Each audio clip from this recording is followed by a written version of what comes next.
ठीक है, अब हम बनाएंगे मोनोपोली का डायग्राम। किसका बनाएंगे? मोनोपोली का डायग्राम। Monopoly diagram. भाई मोनोपोली का क्या सीन होता है? वो क्या होता है? प्राइस मेकर होता है। क्या होता है? Price maker firms. Price maker होता है, इम्परफेक्ट मार्केट होती है, सारा कंट्रोल प्रोड्यूसर के पास होता है, कंज्यूमर का इसमें कुछ लेना देना नहीं होता। ठीक है, इसमें डिमांड एंड सप्लाई के जो प्रॉपर फोर्सेस होती है उनको एग्जैक्टली फॉलो नहीं किया जाता।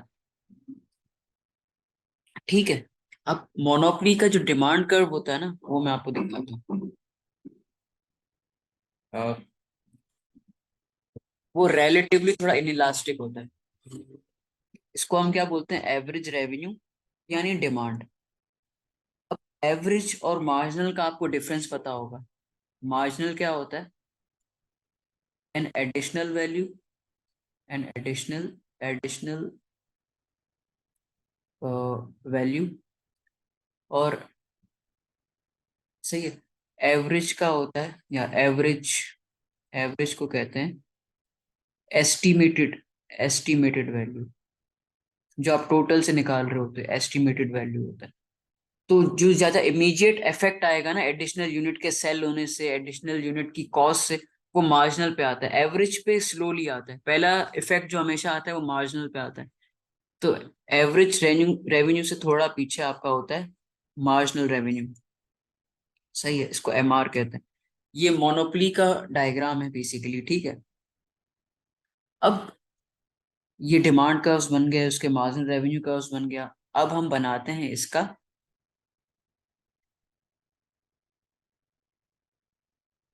सही है, एक सेकंड, ये एवरेज कॉस्ट कर्व है। अब एवरेज कॉस्ट मार्जिनल कॉस्ट को कट कहाँ करता है? उसके मिनिमम पे, एमसी। अब प्रॉफिट मैक्सिमाइजिंग कंडीशन हमेशा सेम होती है, प्रॉफिट मैक्सिमाइजिंग। यहाँ पे होता है M R equals M C. अब M R equals M C कहाँ हो रहा है? एट दिस पॉइंट जहाँ पे मैंने लिखा है क्यू ए। क्या लिखा है? क्यू ए। इसके अगेंस्ट में एवरेज कॉस्ट पे जाऊंगा, तो बेसिकली ये मेरी कॉस्ट है। रेवेन्यू के लिए मैं थोड़ा कॉस्ट से ऊपर जाऊंगा, व्हाइट लाइन है जो मेरा एवरेज रेवेन्यू, वहां पे जाऊंगा। सही है, तो मोनोपोली प्राइस कौन सी चार्ज करेगा? जिसको मैं बोल देता हूँ पी ए। जो प्राइस चार्ज कर रहा है और जिसकी इसकी कॉस्ट है वो ये है, ये वाली। तो इसको हमेशा एबनॉर्मल प्रॉफिट होता है। ये जो शेडेड रीजन है ना, वो क्या है? प्रॉफिट, जिसको हम प्यार से एबनॉर्मल प्रॉफिट भी कहते हैं। सही है। और मोनोपोली इनएफिशिएंट फर्म होती है। जैसे हमारा क्या होता है? एमसी इक्वल्स एसी पे क्या होता है? प्रोडक्टिव एफिशिएंट होता है, प्रोडक्टिव एफिशिएंट। सही है। और ए आर इक्वल्स एमसी पे एलोकेटिव एफिशिएंसी होती है, एलोकेटिव एफिशिएंसी होती है। मोनोपोली दोनों पे काम नहीं कर रहा। सही है। अब A R equals M C कहाँ हो रहा है? यहाँ पे। A R equal M C भी यहाँ पे हो रहा है। Productive and allocative efficiency it must be Q B. But वो प्रोड्यूस कहाँ कर रहा है? क्यू ए पे। इसीलिए वो इनएफिशिएंट फर्म या इकोनॉमिकली इनएफिशिएंट होता है। वो शॉर्ट रन हो या लॉन्ग रन हो, मोनोपोली को हमेशा प्रॉफिट ही होता है। हाँ, आप लॉस भी शो कर सकते हो, एवरेज कॉस्ट ऊपर ले जाओ एवरेज रेवेन्यू से, तो लॉस भी शो कर सकते हो। बट इट इज एक्सपेक्टेड, और हमेशा ऐसे ही होता है कि मोनोपोली हमेशा एबनॉर्मल प्रॉफिट्स ही कमाती हैं। मोनोपोली का डायग्राम तो हमने बना लिया। सिमिलरली इसी तरीके से ओलिगोपोली का भी, एक जो सिंपल ओलिगोपोली है उसका भी डायग्राम ऐसे ही बनता है। अब हम बात करते हैं ओलिगोपोली की। सिंपल डायग्राम तो मोनोपोली और ओलिगोपोली का सेम ही होता है। सही है।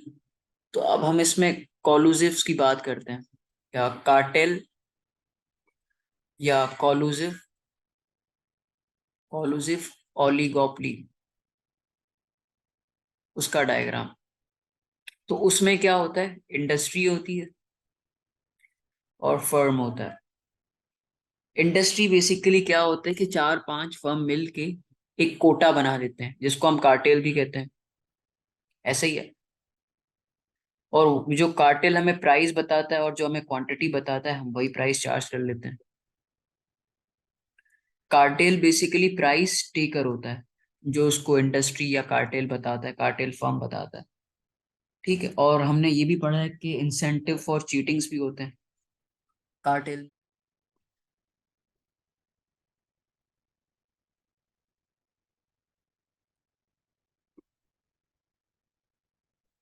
ये एवरेज रेवेन्यू यानी हमारा डिमांड है,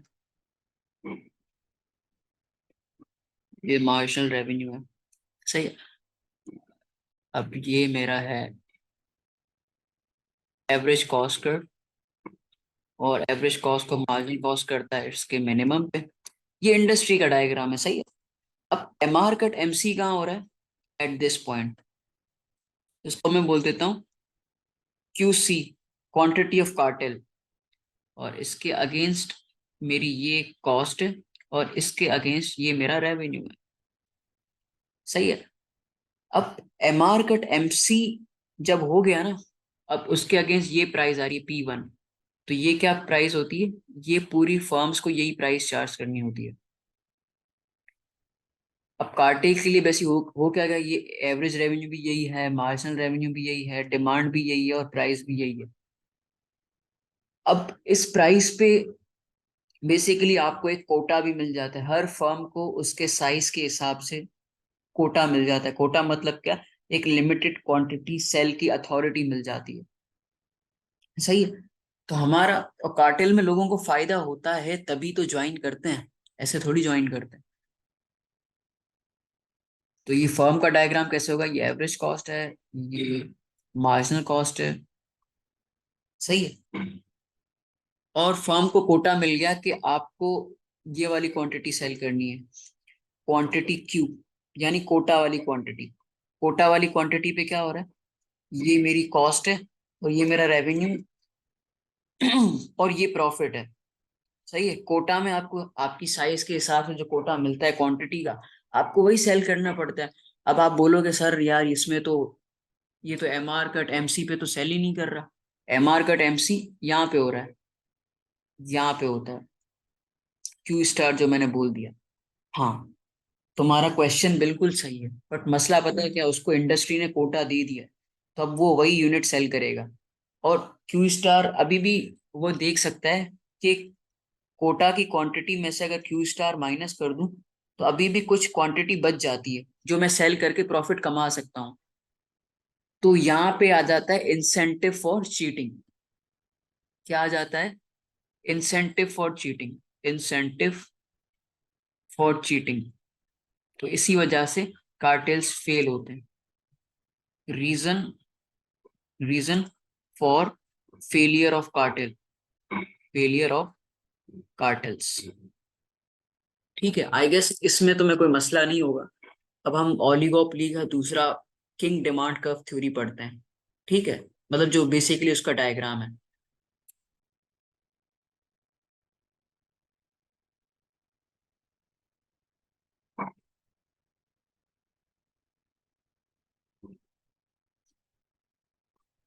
पहले एक्सेस लेबल करने, क्वांटिटी।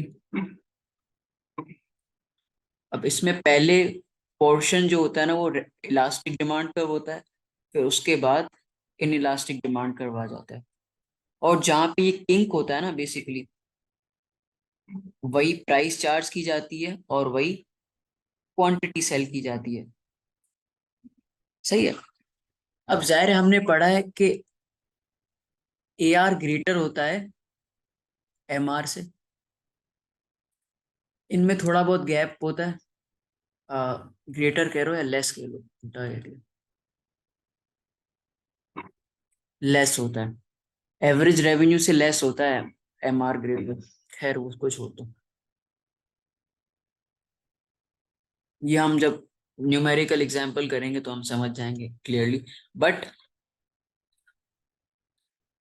ये ए आर यहाँ तक आ गया, जो इलास्टिक डिमांड कर्व था हाफ पोर्शन का, उसका एम आर उसके थोड़ा पीछे बन गया।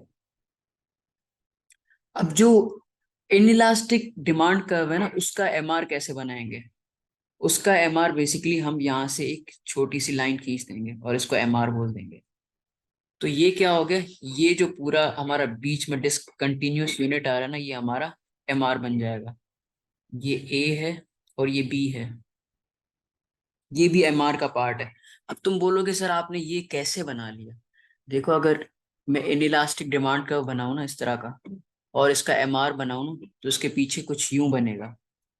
तो बेसिकली सिंपली लॉजिक ड्राइव करने के लिए या तुम्हें समझाने के लिए मैं इसको ऐसे ऊपर ले जाता हूँ, ले जाता हूँ, ले जाता हूँ।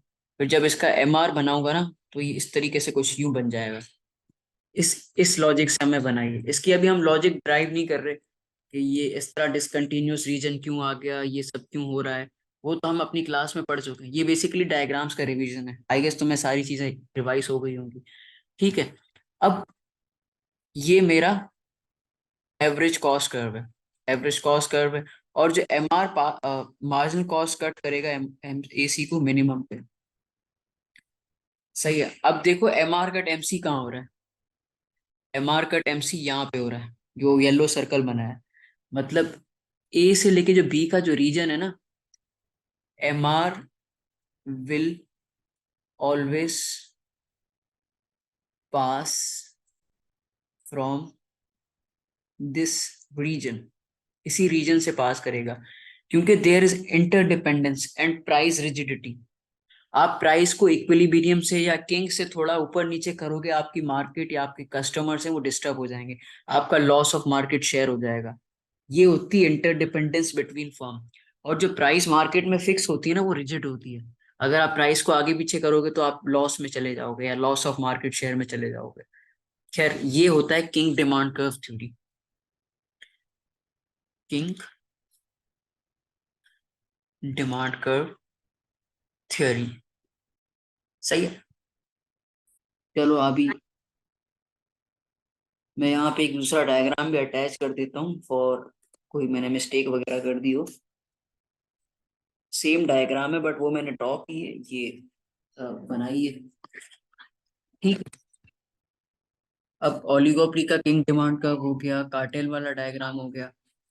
अब आता है प्राइस लीडरशिप, प्राइस लीडरशिप और डोमिनेंट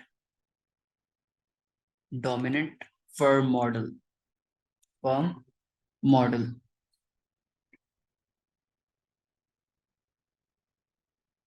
अब डोमिनेंट, इसमें क्या होता है, डोमिनेंट फर्म की जो डिमांड होती है, average revenue of dominant dominant firm, ये कैसे निकलता है, एवरेज रेवेन्यू यानी of market, market minus supply, supply of fringe firms, fringe firms.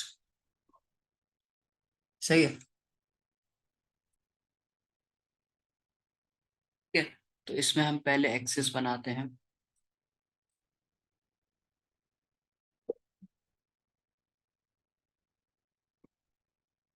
ये डॉलर प्राइस, ये हमारी क्वांटिटी। सही है। ये मैं डिमांड बना रहा हूँ मार्केट की, इसको मैं कह देता हूँ एवरेज रेवेन्यू ऑफ मार्केट। सही है। ये मेरा पूरा डिमांड कर्व है मार्केट का। इसको लंबा कर देता हूँ ताकि कोई confusion. A R M, average revenue of market. सही है। अब सप्लाई ऑफ फ्रिंज फर्म्स, हम इसको यहां से स्टार्ट करते हैं। ये क्या है, सप्लाई ऑफ फ्रिंज फर्म्स। इसको मैं क्या कहता हूँ, S F, supply of fringe firms. सही है। अब एक हो गई मार्केट की डिमांड और इक्वल्स टू सप्लाई, यहाँ पे क्या हो रहा है, इक्विलिब्रियम हो रहा है। सप्लाई इक्वल्स डिमांड हो रही है, यानी मार्केट की सप्लाई और मार्केट की डिमांड इक्वल्स हो रही है। सही है। तो हम क्या करेंगे, एक लिमिट इसको बना देंगे, और दूसरी लिमिट हम कहाँ बनाएंगे, दूसरी लिमिट बेसिकली हम वहां पे बनाएंगे जहाँ पे supply of French firms start हो रही है। अब ये हमने टू लिमिट्स बना दी। ठीक है। अब जो डोमिनेंट फर्म है ना, वो क्या करेगा, इन दो लिमिट्स के बीच में अपनी जो डिमांड वो फुलफिल कर सकता है मार्केट को, वो अपनी गुड्स को सप्लाई करेगा, डिमांड करेगा। वो बेसिकली किस तरीके से करेगा, एक इस पॉइंट को और ये इस पॉइंट को जब ये ज्वाइन कर लेगा ना, ये क्या हो गया, average revenue of dominant firm, ARD। अब एवरेज रेवेन्यू जहां होता है, मार्जिनल रेवेन्यू उसके थोड़े पीछे बनता है, ये मार्जिनल रेवेन्यू ऑफ यानी MRD। ठीक है, सही है। अब क्या होगा, ये तो हो गया MRD। अब मार्जिनल कॉस्ट आएगा, मतलब जहाँ MR कट MC होगा। तो MR कट MC हम लोग कर लेते हैं। ये मैं येलो से नहीं वाइट से बनाता हूँ। मार्जिनल रेवेन्यू ऑफ, ये क्या हो गया, MR MCD। मतलब हो क्या रहा है कि ये Q स्टार है, MRD, MR कट MC इसका यहाँ हो रहा है, क्वांटिटी ऑफ डोमिनेंट फर्म्स। ये क्वांटिटी वो सेल करेगा और प्राइस क्या चार्ज करेगा, ये वाली जो इसके अगेंस्ट है, PD, यानी जो डोमिनेंट फर्म प्राइस चार्ज करेगा। लेकिन इस प्राइस के टोटल मार्केट की डिमांड कितनी है, QT, क्वांटिटी टोटल। अब फॉर एग्जांपल यहां से लेके यहां तक ये यूनिट्स है 700, और यहां से लेके ये यूनिट्स है 300। तो डोमिनेंट फर्म क्या करेगा, वो 700 यूनिट्स खुद सप्लाई कर लेगा, क्योंकि उसका जो प्रॉफिट मैक्सिमाइज है वो 700 यूनिट्स पे हो रहा है। लेकिन जो रिमेनिंग यूनिट्स है वो बोल देगा यार फ्रिंज फर्म्स को आप लोग सप्लाई कर लो, क्योंकि अगर वो 300 यूनिट्स और प्रोड्यूस करने जाएगा तो शायद उसका उतना आउटपुट नहीं होगा, सप्लाई नहीं हो पाएगा। ठीक है, तो ये होता है। अब इसमें तुम इस तरीके से भी कर सकते हो कि इस प्राइस पे फ्रिंज फर्म्स कितना सप्लाई कर रहे हैं, इतना, और टोटल मार्केट की डिमांड ये रही, और ये वाला जो रीजन है यहाँ से यहाँ, ये 700 है और ये 300 है। तुम ऐसे भी कर सकते हो, उसका कोई मसला नहीं। ठीक है, ये डोमिनेंट फर्म या प्राइस लीडरशिप मॉडल जिसको कहते हैं, ये वो है। ये थोड़ा डायग्राम बहुत कचरे वाला होता है, ट्रिकी होता है, इसको प्रैक्टिस के साथ आप बना सकते हो। ओलिगोपोली की हमने सारी डायग्राम्स बना ली हैं, आई गेस यहाँ तक कोई मसला नहीं होगा। अब हम आते हैं मोनोपोलिस्टिक के डायग्राम पे। Monopolistic polistic competition. Monopolistic competition में क्या होता है, in short run, in short run abnormal profit होता है, एबनॉर्मल प्रॉफिट होता है, but in short run, sorry, in long run normal profit ही होता है। अब मैं पहले इसका शॉर्ट रन का डायग्राम बनाता हूँ। पहले एक्सेस बनाने हैं, क्वांटिटी, ऐसा ही, ये एवरेज रेवेन्यू है, ये मार्जिनल रेवेन्यू है। ठीक है, अब ये एबनॉर्मल प्रॉफिट का डायग्राम है, तो जाहिर सी बात है, एवरेज कॉस्ट, मार्जिनल कॉस्ट। अब प्रॉफिट मैक्सिमाइज कहाँ हो रहा है, MR कट MC पे, यहाँ पे। तो ये Q स्टार हो गया, इसके अगेंस्ट मेरी ये कॉस्ट है, और इसी के ऊपर अगर मैं जाऊंगा, ये रेवेन्यू के अगेंस्ट ये मेरी प्राइस है, ये P स्टार है, और ये जो डिफरेंस है ये मेरा क्या है, ये प्रॉफिट है। ये शॉर्ट रन का डायग्राम है, या जिसको एबनॉर्मल प्रॉफिट भी कहते हैं। लॉन्ग रन में पता है क्या होगा, लॉन्ग रन में हमेशा नॉर्मल प्रॉफिट, क्या होगा, नॉर्मल प्रॉफिट होगा। अब नॉर्मल प्रॉफिट जाहिर है, अब पहले भी हम बात कर चुके हैं, प्रॉफिट जब होता है तो इट अट्रैक्ट्स न्यू एंट्रेंट्स। जो मार्केट में पोटेंशियल इन्वेस्टर होते हैं वो फर्म खोलना शुरू कर देते हैं, बिकॉज इंसेंटिवाइज होते हैं प्रॉफिट से। तो जब न्यू फर्म्स एंटर करेंगे, न्यू फर्म्स एंटर करेंगे, तो एग्जिस्टिंग फर्म की demand will fall, existing firm demand जो हो जाएगी वो फॉल हो जाएगी, डिमांड फॉल हो जाएगी, मोर सब्स्टिट्यूट्स आएंगे, तो demand demand will be relative elastic, मतलब पहले से ज्यादा इलास्टिक हो जाएगी, क्योंकि सब्स्टिट्यूट्स बढ़ जाएंगे तो आपकी डिमांड इलास्टिक हो जाएगी। सही। तो अब हम करते हैं, अब यही डायग्राम है, इसको ध्यान से देखिएगा। अ, ये डॉलर है, ये क्वांटिटी है। सही। अब ये मेरा एवरेज कॉस्ट कर्व था बेसिकली, और ये एमसी था।